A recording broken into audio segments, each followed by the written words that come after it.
evening. I'd like to call the Plymouth Board of Education regular meeting to order and call the meeting to order at 7 o'clock and start with a pledge to the flag. I pledge allegiance to the flag of the United States of America and to the republic for which it stands, one nation, under God, indivisible, with liberty and justice for all. All right, for item number 2, adoption of the agenda, we have a slight amendment, a couple amendments here to go by. I'd like to entertain a motion to adopt the agenda as amended for the following amendments. Under new business, item number 5, looking to add letter D, which would state high school culinary articulation textbook adoption. And an additional amendment would be item number 8, under board member committee reports. I'm looking to add number 12 under our finance operations report, which would state 2023-2024 end of the year surplus. Do I have a motion for those, the agenda as amended? So moved. So Greg, and who else? Second. Michelle. Okay. Any discussion? All in favor? Aye. Any opposed? Any abstentions? Motion carries. Item number 3, approval of the minutes. I'd like to entertain a motion to approve the minutes of the special meeting of the Plymouth Board of Education on June 3rd, 2024. So moved. Walt, and second, Pat. Any discussion? All in favor? Aye. Any opposed? Any abstention? Yes. Okay, Mr. Foot. I would like to entertain a motion to approve the minutes of the regular meeting of the Plymouth Board of Education of June 5th, 2024. So moved. Second.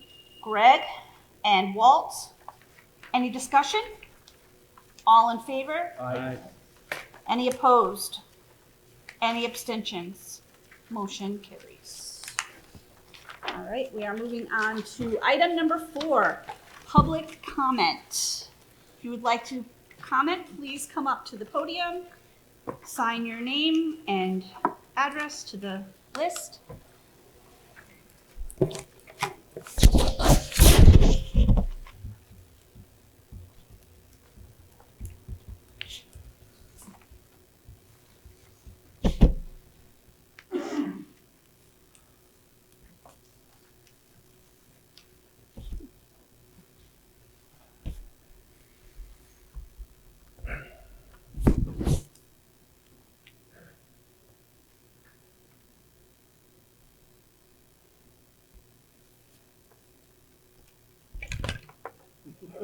I'm sorry, my name's long. That's okay. Melanie Church, 328 Main Street. You know, we're like, as taxpayers, being double taxed. And I really thought about it, and I've done some research. We pay taxes to the Board of Ed. We pay taxes to the police. We pay taxes for our buildings. And then I hear in graduation, we had to pay for 2 officers and 2 cruisers. You know, it's not right. When they needed money, you stand up and you give them stuff that you need here. And then they come back and they want money for that. You know, it's time that our officers start doing maybe a little volunteering. Because when you look that you're paying for 4 hours for 2 officers, so that's 8 hours, you're paying about $1,400 for 2 cruisers. We have 3 that are on duty. So number 1, we wouldn't even need the cruisers. I did learn when Mr. Zagurski was living and up at the fairgrounds, they made him do away with the cruisers because we have 3 cops on. And this is times that are hard and tight and people are struggling. And it's time to start standing up for the taxpayers. When you go to them and you want extra money because you need something, that's one thing. But when we're starting to pay for all this, we have the chief sitting in there who gets comp time for it. You know, this is getting carried away. And I'm imploring on you to turn around, bring this out to the open, and we have to stop it. You're taxing twice the taxpayer. We're already paying. There's a line item in there for overtime for police officers. And what they're doing is watching our town. Why we gotta pay extra is beyond me. And I just do not feel that it's being right. I mean, when you look at the amount of money in that account and how much extra, and you were given $10,000 a year back to the town when they had stuff here for the Parks and Rec. Well, it's give and take. It's give and take on both sides. And I'm sorry to have been so long-winded, but I think it's a lot that needs to be looked at, and it's got to stop now. Thank you. Anyone else for public comment? Okay, seeing none, I will move on to item number 5, superintendent's update. Good evening, everyone, and welcome back. I'd like to welcome everyone back for the 2024-2025 school year. Yesterday, we actually welcomed all of our new faculty and staff during new teacher orientation here at the high school. It was an exciting day, but today was the real exciting day. Not the most exciting day, but it was pretty exciting when we invite our teachers back. And so all of our returning teachers came back. We had convocation this morning, followed by a district-wide luncheon here in the cafeteria. And over the next 2 days, we'll have professional development for our teachers that align to their roles and responsibilities within the district. The real and the most exciting day happens on Monday, and that's when our children return to school. And so we're all looking forward to that first day of school next Monday, August 26th. Speaking of professional development, we are holding it for our teachers in the next 2 days, but we actually held it for our administrators over the summer. We had 2 days where we had administrative retreats this summer, and those retreats focused on our new teacher evaluation plan, which Kathleen's going to expand on in a little bit, consistent protocols and procedures in running our schools across the district, student safety, and professional development with regard to high quality instruction. And over the summer months, we actually did some teaching as well. We held 2 very successful summer school programs, and Beth Mallow, our assistant superintendent, is going to cover what and how that went. Good evening, everyone. We had a very busy and productive summer in Plymouth where we ran 2 different summer schools for our students. This year's regular education summer school program was funded through ESSERS. A total of 40 students in kindergarten through 8th grade participated in a 3-week program. That focused on ELA, writing, and math, and 20 middle school and high school students participated in a 3-week enrichment program that focused on career skills and personal finance. In addition to that, 29 students from the high school participated in a 6-week credit recovery program, and that covered over, 29 classes? No, they recovered credit for 93 classes. Oh, I was way off. Yeah. So that was very productive for our high school students.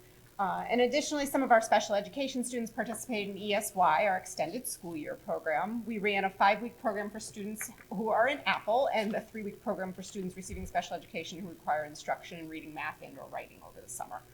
We had a total of 32 in the Apple program and 49 students in our 3-week program. So I really want to thank all the summer school coordinators, the regular and special education teachers, related service providers, and paraprofessionals that worked to make this summer school a success this year. Thank you. And then there's a number of people we have to thank every year who work over the summer to not only start up a school year, but to close down a school year. And we have to thank our central office staff, our building administrative assistants and secretaries, and our building administrators. The work that it takes to close out a year and then reopen with the communication, the scheduling, the organization of getting everything done in the school so that they're ready for opening day. It's a lot of work, and I want to thank all of them. But there are two specific departments that kind of have a unique situation over the summer, and that's our technology department and our building and maintenance crew. And John D'Amata, our tech director, and our tech crew have installed new cameras off of a grant that we've received throughout all of our schools for safety. They're going to deploy over 300 computers or 400 computers in the next few days. They've also upgraded the wireless system throughout our district. And so they've been working all summer long. And who's been working around them is our custodial and maintenance crew, because while they're in the ceilings and running wires, our custodial crew has to work around them. And the work that Jim Mazon and his team have done is absolutely amazing. They're not only getting the buildings ready and clean for our teachers, but we had a number of major projects that we have accomplished this year and this summer. And that is really due to Matt and looking at the one-time funds that we received from the state and how we could utilize them to most benefit our schools and our town and our community and our buildings. So here are some of the major projects that we took on this summer. At Plymouth Center School, we took a look at the preschool playground. We put some drainage in that was definitely necessary because it's at the bottom of a pretty steep hill. We moved the fence over from the top of the hill to the bottom of the hill for safety reasons. And we ripped up some blacktop and added some grass for the kids to have a safer area to run around in. At Plymouth Center, that's phase one of improving that playground. We will have phase two. We just in one summer could only do so much in that one location. At Fisher Elementary School, I don't know if people recall or remember, but when the school was a middle school and transitioned to an elementary school, they didn't really paint many areas in the building. They cleaned it, but it wasn't painted. And our classrooms were really in pretty tough shape. And so we were concerned about the learning environment for our kids. So we painted every single classroom at Fisher Elementary School. We also did the same at Eli Terry Junior Middle School, because those classrooms, when that school went from a high school to a middle school, the only classrooms that were renovated were the science rooms. And so some of the other classrooms really just needed to be cleaned up with paint, and they look amazing. Some other renovations that we have is we have the Eli Terry Library. That dark brown brick has been painted like the rest of the school, so it now all matches. It has a new carpet in the library, and we have furniture that's been donated to us that I'll talk about in a minute from a law firm that we've re-outfitted our library for it. So it's a really unique learning space now. And then the final thing that we did, or the final big project, we did other small things, was we sanded down 2 gym floors. So this high school, while it looks new, it has the age on it where it's time to sand down and refinish the wood floor in the gymnasium. And so we sanded it down and we refinished the gym floor. It looks amazing. And we did the same thing at Eli Terry. So we've done a number of upgrades in our schools. And again, Jim Mazon orchestrated this. Matt found the one-time funds that we had from the state to utilize for these projects. And the guys worked around it. So I give them a lot of credit, and I want to thank them for those improvements to our learning environment. And finally, on behalf of the Board of Education, I want to publicly thank Roxanne Perugino and the Gordon and Reese Law Firm. Roxanne connected us with this law firm who donated the majority of their furniture and office furniture to our school district. We took about 80% of it. Thanks to Roxanne, through those donations, we're able to replace older furniture in our offices, in our library, and in our common areas at no cost to our district. And as you could imagine and expect, the law firm's furniture is absolutely gorgeous. There's nothing wrong with it. They just didn't like the stain on it. They wanted a lighter stain. We have no problem with the darker stain, so we took all of that furniture, and it's made a big difference in all of our schools. So I wanted to thank Roxanne for making that connection and the Gordon Reese Law Firm for donating their furniture to us. And with that, that's all I really have for this evening. I just want to say welcome back to everyone. We're very excited to start the school year and to have our kids back in our buildings. All right, item number 6, unfinished business. Mrs. Mozak-Peza. So last year in May, I brought the revised teacher evaluation plan to you guys for approval. And then after the approval process here, we submitted the plan to the state. And in July, they got back to us with a couple of small changes. Most of the changes were like wording changes that just clarified the meaning of stuff. There was only one substantive change that was required for the plan to pass. And that was that in the plan, there was a date that if a person was hired after this date, they were not obligated to go through the evaluation process. And the state felt that no matter when we hire someone, they have to go through the evaluation process from beginning to end, like even if it's May 15th, which will be challenging for us. So that is the only major change that was made to the plan. That piece of it was taken out, and now there is no like date at which we don't do an evaluation. So what needs to happen is you have to reapprove the plan with that change in place in order for it to be officially official. That being said, I would like to entertain a motion to reapprove the educator evaluation plan as discussed. Kelly? Second. Second, Mr. Foote. Any discussion? All in favor? Aye. Any opposed? Any abstentions? Motion carries. All right, now we are on to new business. Plymouth Board of Education goals. Mr. Falcone. As we discussed in our retreat earlier this evening, I'm asking the board to consider the approval of the minor revisions that we've made to our goal strategies for the 2024-2025 school year. As a reminder, we have 4 board goals that we focus on: academic achievement, engagement, well-being, and fiscal oversight of the district. The minor revisions would come to the strategies under student achievement, where it says revise and align the multi-tiered system of support processes. Because we've already revised and aligned the system, it would be, the change in language would be utilized the aligned multi-tiered system of support processes. And what that is that's our tiers of intervention for students that might need a little extra assistance. Under well-being, it says expand safety measures and establish security drill schedules in each building. Well, we've established clear security drill schedules in each building over the past 3 years. And so we're looking now to have it just say expand safety measures in each of our buildings. And under fiscal oversight, we removed the whole bullet saying refining our zero-based budgeting system, because we zero-based budget and we don't have to refine it anymore. That's just how we budget. So there are minor goal cleanup, strategy cleanup language, but we're hoping that we could have that approved this evening.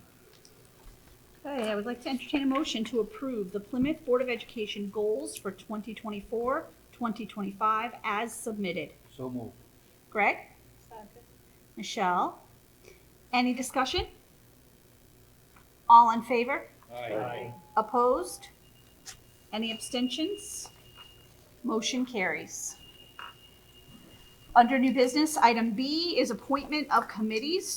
I will appoint the following people to the committees that we currently have. Curriculum Achievement, Michelle Lucian, Chair, Kelly Tilton, and Richard Foote.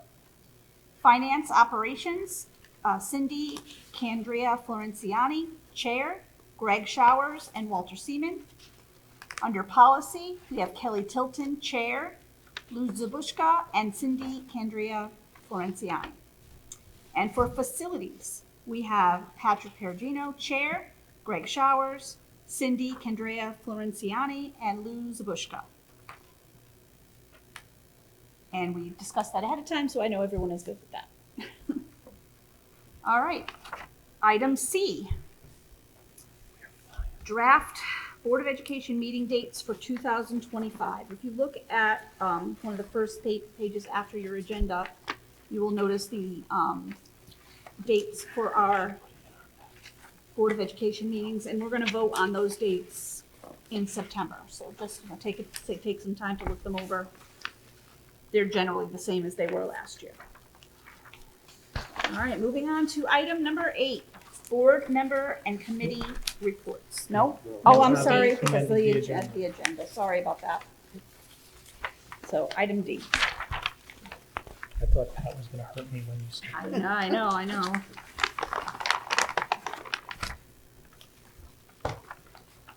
Can't find my paper. There we go. High school culinary articulation textbook adoption. And that's the paper we have that was passed out. Yeah, so I handed this out right before the beginning of the meeting. We are in the process of articulating 2 of our culinary classes with Gateway Community College so that the students who take those classes will get college credit for them. The 2 classes are Culinary Arts 2 and Baking 1. In order for the articulation agreement to go through, we have to adopt the same textbook that they use in those classes at the community college. So in front of you, you have 2 proposal forms.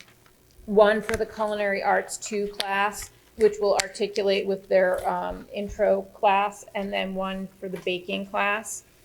The book for the Culinary Arts class is the 7th edition of On Cooking, and the book for the baking class is the 4th edition of On Baking, published by the same publisher. Both of the books have online components that go with them, and the book, they're big books, they're like this big. They have video components, they have online assessment components, they have, both of them have sections that help students that are struggling in math do the recipe conversions that they have to do for the books. And so we're asking to get approval for the 2 books because we can't run the class as an articulated class without the books, and so we need to get the books for the kids to be able to take the class and get the credit for them. And I think it's important to note that normally our usual protocol would be for this to run through our curriculum committee. Mm-hmm. But based on the timing of when the university got back to us on the newer edition of the book that they finally decided to utilize. Yes. We either could wait till our September meeting and have a curriculum meeting before that, but we would have to wait to order them until then. Or if we kind of brought it to the board today and there was no disagreement based on the fact that our hands are tied on which book we have to use anyway, then we could order the books as of tomorrow. So If you look, the On Cooking book has a copyright date of 2025 on it. It is brand new, and originally the university suggested that we buy the 6th edition and then buy the 7th edition when it became available, and we were like, no. So we've been waiting for the 7th edition to become available. It became available a few weeks ago, and so now we're ready to move forward, and we don't have to double buy the books. All right, so I am looking for a motion to adopt the high school culinary articulation textbook as stated. Books as stated, sorry. Kelly, second. Pat? Any discussion? Yes. I know colleges change their books often. Do you know about how often they're anticipating changing their books? So the On Cooking book is a brand new one. Usually they stay with them until at least until the next edition is published. So I'm not anticipating that one's going to change anytime soon, because usually they don't put out new editions like every year. It's usually every 5 to 7 years you see a new edition come out. The On Baking one has a slightly earlier date. There is no word that they're going to change it, but I can't predict the future on that one. It could be 3 years from now. It could be 7 years from now when they change it. Purchasing these books means that these classes will this year be able to be accredited with the college, or do you have to teach them for a full year? No, one of them will be articulated this year. One of them will be articulated next year. And the issue is that the person who runs the dual enrollment process at Gateway left, and the new person is coming on board, and we're kind of in a holding pattern until the new person gets here. More likely than not, we will not be able to articulate the baking class this year because it's a one semester class that happens to be scheduled during first semester this year. And the chances that we're gonna be able to get all the paperwork through by the time they get the new person on board is probably not feasible. But the cooking class will be able to be articulated because it's a year-long class. And so by the time the person comes on board and we go through the process with them, that class will still be going on and we can get the credit for it this year. Any other discussion? All in favor? Aye. Opposed? Abstentions? Aye. One abstention, Mr. Seaman. Motion carries. All right, now we can move on to item 8, board member committee reports. Finance and Operations, Mr. Tenza. Good evening, and I guess you say Happy New Year. Yes. So I'm going to start with this year and end with last year. So this year, while I'm sure that some people in the room have some questions about the reports that they received in their packet regarding this year's budget, I would ask that you perhaps hold the questions until the next meeting, simply because at the start of a new year, where you're still hiring staff, they're still moving people within accounts, and my staff and I have been working pretty much daily to make those changes as we go along, but there are still things that need to be done. Particularly when we talk about staff leaving, in many cases, you'll see that they're still within our accounting system and we haven't been able to remove them out yet, so the budgeted numbers are in there along with the new person, so it looks as if we're short, but we're not. So I know you like to ask questions about the bracketed numbers, so if you just hold those questions till September and you get those new reports, you'll see it'll be cleaned up. Brian went over multiple projects that we've been doing through the summer, and those really are a result of the building walks that we do with Jim Mays on Friday mornings. We go to each school, we go to one school a month, we walk through, we look at what needs to be done, and I'm going to continue that again this year. First one will be on Friday, September the 6th. It's going to start at Eli Terry. I will send out the board both invitations to join us. You're welcome to come to any of the walkthroughs that I go through, and then always happy to have the facilities folks with me because they get to see what we have accomplished and also see how we go through the process of identifying what we need to do.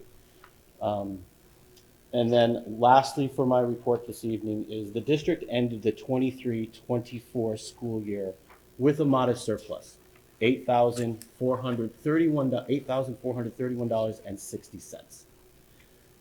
So there's two options for the disposition of the surplus. Number one, the board can vote to simply return the surplus to the town and they put it into the general fund. Or number two, the board can vote to request the surplus be deposited into the sinking fund for future use of projects. This week I had the opportunity for different reasons, but to speak with both the chair of the Board of Finance, Jim Kilduff, and Mayor Joe Kilduff regarding the needs of the town. And based on those conversations, my recommendation to the board is to request that we put the surplus into the sinking fund. And both of those gentlemen are in agreement with that recommendation. So that is my recommendation tonight. And that also concludes my report, unless you have any questions. And I believe there's a follow-up motion based on that recommendation. Could you say that number one more Yeah. time? $8,431.60. How much do we have in the sinking fund now? Do you know offhand? I do. I knew somebody was going to ask me that. Well, you know I would. So currently, we have $313,054. Oh, is there a limit on that, Matt? Or no? There is not a ceiling on what can be carried in it, but we can only deposit 2% of our operating budget in it per year. Although personally, I would not want it to get really high, Right. because then it just doesn't look appropriate on the part of the board to be kind of setting that money aside, unless, and there's a caveat, we have a very specific high ticket price project that we're trying to get to. I know, I got it right here. So, follow-up question is, should you approve this, we then would have $321,485, and when we get the reimbursement from the security grant, if you remember back in March, you guys approved that. Once we receive that reimbursement, which will be upon the completion of the security grant project, which we're about 85% done now, we'll be up to $451,000 in the sinking fund. So. All right, with that being said, we need a motion to move, take our 2023-2024 end of the year surplus of $8,431.60 and deposit it to the sinking fund. So move. Second. Pat and Greg. Any discussion? All in favor? All right. Any opposed?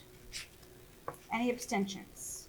Motion carries? Could I say something? Yes. This is a perfect example of how the town, the mayor are working with the board in understanding how much money we have as a community to work with to support our school district. And I want to thank them both for working with Matt on that. So. Yes. Agreed. So Karen, I will send a letter to the mayor and the Board of Finance saying that is it's been approved and it will be requesting, so I'll Thank take care you. of that. And you're all set now? I'm all set. Okay. All right, personnel report. I do want to speak real quickly to some of the openings in our school. We still have a few positions that people might would like to apply to. In our middle school, we have a middle school girls soccer coach and a middle school cross-country coach for the girls. At Fisher Elementary School, we are still looking for a building substitute. We are looking for a speech and language pathologist at Harry S. Fisher Elementary School. We are looking for paraprofessionals. We're always looking for paraprofessionals to add to our group. We are also always looking for cafeteria workers. And we are looking for a district-wide ELL teacher. The 2 certified staff members we have on that list so far are ELL and the speech and language pathologist. And at the high school level, we have some sports that we're still looking for coaches for, such as cheerleading, JV boys soccer, and JV baseball. So those are the positions that are open at this point in time, which is pretty good considering Not bad. some of the shortage areas that are out there. All right, moving on to item 9, board liaison reports. Obviously, we don't have reports. School has not begun yet. They will begin again with our September meeting. I have the assignments for each of the schools and their liaisons. You can pass that to Pat. That has all the stuff on it. So for Harry S. Fisher Elementary School, it's going to be Kelly and Pat. Plymouth Center School will be Lou. Eli Terry Junior Middle School, Cindy. Terryville High School, Mr. Foote. And Ed Advance will be Kelly. So if somebody could just let Ed Advance know that, You can do it. okay. Kelly will be the liaison. And actually, make sure that all the, I think most of these people are the same, but make sure the principals know to keep up with all the liaisons as to when the meetings are. Alrighty, item number 10, we are back to public comment. Anybody would like to speak, please come up to the podium, write down your name, state it for the record. Okay, seeing none, we will move on to item 11, board comments. Does anyone have any board comments that they would like to add to our meeting? I don't, Go ahead. no, Go ahead. No, go ahead. You're ahead. You're young. not by much. I've had parents come in or parents see me, and they had certain concerns, and I'd like a little bit of clarification on some of them. One is the word or the phrase mean-spirited, okay? They really would like, one of the things was, when does it turn from mean-spirited to be a bully? Okay, is it a number of times, or is it a certain situation? But like, I'd like to see some kind of clarification on that phrase, just because they asked, which is a very good question. The biggest one is dress code. I've had mothers speak to me about fighting with their daughters about what to wear to school, what's appropriate, what's not. Okay, I'd like to see a written dress code enforced. What can be worn, what can't be worn, and, you know, put into motion where it actually works. Because I have taught junior high school for a long time, and I know how strong-willed some 8th grade girls can be. And it's, you know, it's a tough situation to fight with your daughter every morning about what she can wear and what she can't wear. And just because my friends are wearing it, you can't, and things like that.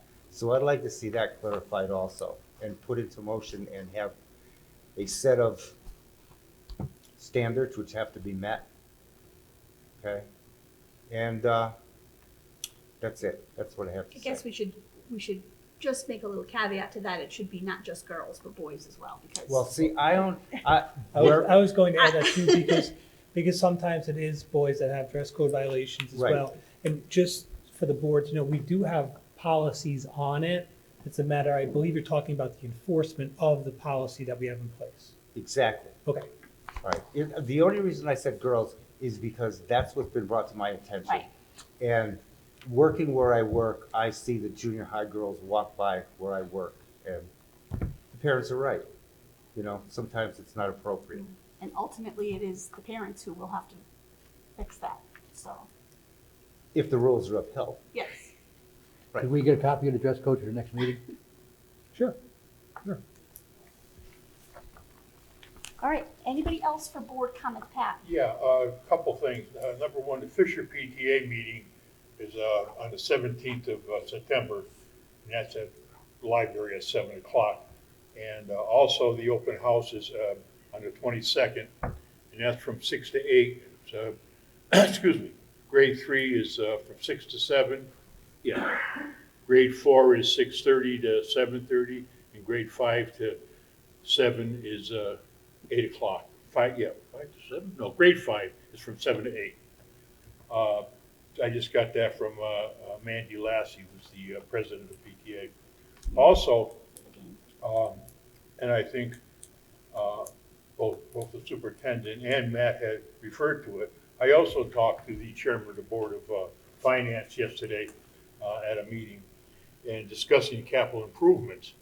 And I did make a phone call to the chairman of the Capital Improvements Committee, and I guess he forgot or something, I don't know, but he didn't get back to me, so I talked to Jim yesterday, and he said he would get back, so I suppose he must have talked to the mayor, because I think the mayor talked to you.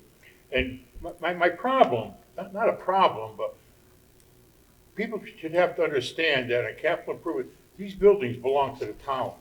If you look at what Matt gives us every month, if you add it up, it's $3.5 million we're looking at in there. And that's we're trying to spread it out over a 5-year period. Of that, 1.8 million, correct me if I'm wrong, are roofs. The balance are for driveways, parking lots. In the high school up here, the driveway is horrible up here. Not only that, yesterday when I was coming to a meeting, you come the stairs out here, going to the central office, they're falling apart. So that isn't even in here. So it's just a thing, I just want to make the public aware that, you know, we have to sit down. We can't tell them, all we can do is show them what we have. And I think that, so they can plan. I don't know how they want to plan it, and that's not our job. Our job is to let them know what we think we need. And we also have some prices, I believe, already. Don't we have some quotes, Matt, on a few of these? For some things that we do, and there's other things that we want to get like estimates on, but because the projects are so large, Yeah. we sort of have to put together an RFP package for it. And I don't necessarily want to go through all that process if there's not going to be any funding for it. So Right. we're identifying it and we're Right. trying to bring it forward. So that's all I'm trying to say, is we want to bring it forward, so we don't get hit with a large bill. If they have to bond it, that's up to them, whatever they want to do, but I don't want anybody to ever say that the Board of Education did not let us know what was going on. We want to let them know. And the schools look great. To be honest with you, I went through the other day, and the schools do look really great. So, I mean, our custodial staff did a hell of a job this year. Thank you. Just welcome back to everyone, parents. It's gonna be rough the first couple days with the buses learning their routes and the kids figuring out their classes. It'll all work out. I know Terry will talk to be filled with everything. Just be patient with everyone. It's everyone's first day. All positive things on Terryville Talks. Only positivity. Michelle, anything to add? I just wanted to welcome back the teachers, and welcome back the students on Monday. And hopefully we have a nice, happy, safe year. Yes. Just looking forward to a good year.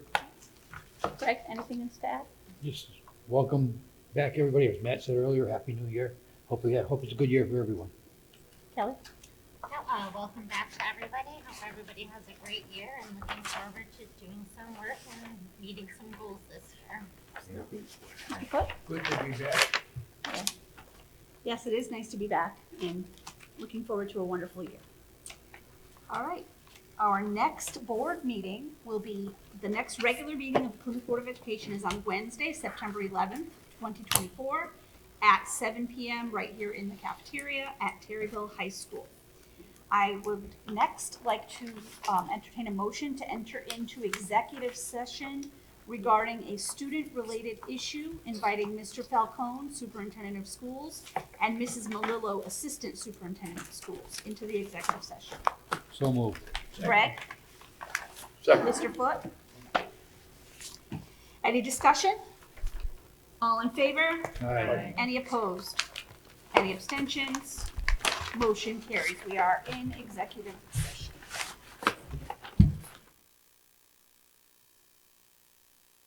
Session at 7:50 p.m. Back now? Okay. I'd like to entertain a motion to approve the parent request for an out-of-district student to enroll at Terryville High School for the 2024-2025 school year, with the understanding that the parent is responsible for transporting the student to and from school. So moved. So moved. Second. Who was the first? Pat, and then Greg? Pat, Greg. Any discussion? All in favor? Aye. Any opposed? Any abstentions? Motion carries. All right, I'd like to entertain a motion to adjourn at 7:51 p.m. There we go. Greg? Second. Lou, second. All in favor? Aye. Motion passes. Thank you very much, everyone. Oh.